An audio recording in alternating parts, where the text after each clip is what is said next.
কেন আমি আনলিমিটেড দিচ্ছি, বাসমতি রাইস দিচ্ছি, 35 টাকায় খাওয়াচ্ছি।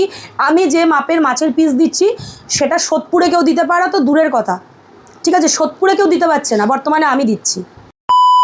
তোমাকে নিয়ে আমাদের মিষ্টিদি কী সব বলছে, তেল অত্যাধিক ঢেলে রান্না করো, তেল তোমার উপরে হাঁড়িতে ভেসে যাচ্ছে, মশলার নামে মশলা এত রগরগে দিচ্ছ যে লোকে বলছে আলতা সিঁদুর মেশানো, এসব নাকি তোমার দোষে হচ্ছে, তুমি হোটেল চালাতে পারো না।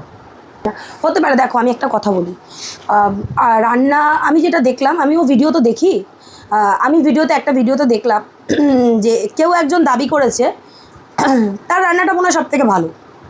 আমিও তো রান্না করি, দেখো তো আমার এটাতে কি কালারটা এরকম এসেছে, তো তাকে আমি একটা কথা বলি, কালারটা ওরকম আসেনি, ঠিক আছে, তার দেখো এই জিনিসটা করতে গেলে মানে কেউ যদি নিজেকে দাবি করে যে আমি মানে খুব ভালো রান্না করতে পারি, আমার মনে হয় ওটার জন্য একটা কোর্স দরকার হয়, যেটা হোটেল ম্যানেজমেন্ট।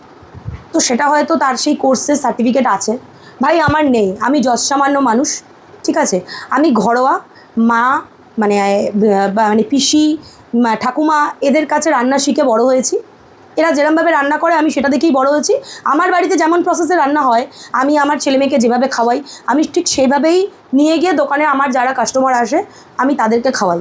কেউ একজন বলছে মানে যার কথা তুমি বলছো, বা আরও 10 জন ব্লগার এসে আমাকে জিজ্ঞেস করছে, সে বলছে কোনো এক জায়গায় আমাকে মিন করে যে এরকম ট্যালট্যালে ঝোল করে রেখে দিয়েছে, হ্যাঁ ওপরে তো তেল ভেসে যাচ্ছে, আমার ঝোলটা দেখো। মিষ্টিদি বলতে চাইছে যে তুমি নাকি 4 জনের খাবারের কোয়ান্টিটি বানিয়ে তুমি 10 জনকে খাওয়ানোর জন্য ঝোল বেশি বানাচ্ছ।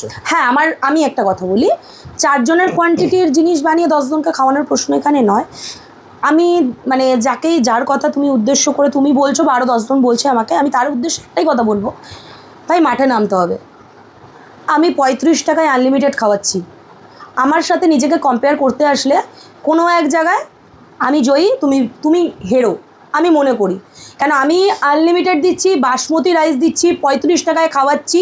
আমি যে মাপের মাছের পিস দিচ্ছি সেটা সোদপুরে কেউ দিতে পারো তো দূরের কথা, ঠিক আছে, সোদপুরে কেউ দিতে পারছে না, বর্তমানে আমি দিচ্ছি। আর বাকি রইল ওদিককার কথা। হ্যাঁ ওদিকের কাস্টমার হয়তো এরকম খেতে পছন্দ করে, আমার কাস্টমার এটা খেতে পছন্দ করে। আমার কাস্টমারদের ডিম্যান্ড, দিদি গরমকাল, আমি বিজনেসটা শুরু করেছি গরমকাল থেকে, তো তখন কেউ ওই রিচ খাবার খেলে মানুষ হসপিটালে ভর্তি হবে, পাতলা খাবারটাই চলে। শীত আসছে অটোমেটিক্যালি কষা রসা সব রকম রান্না আমার দোকানে আসবে।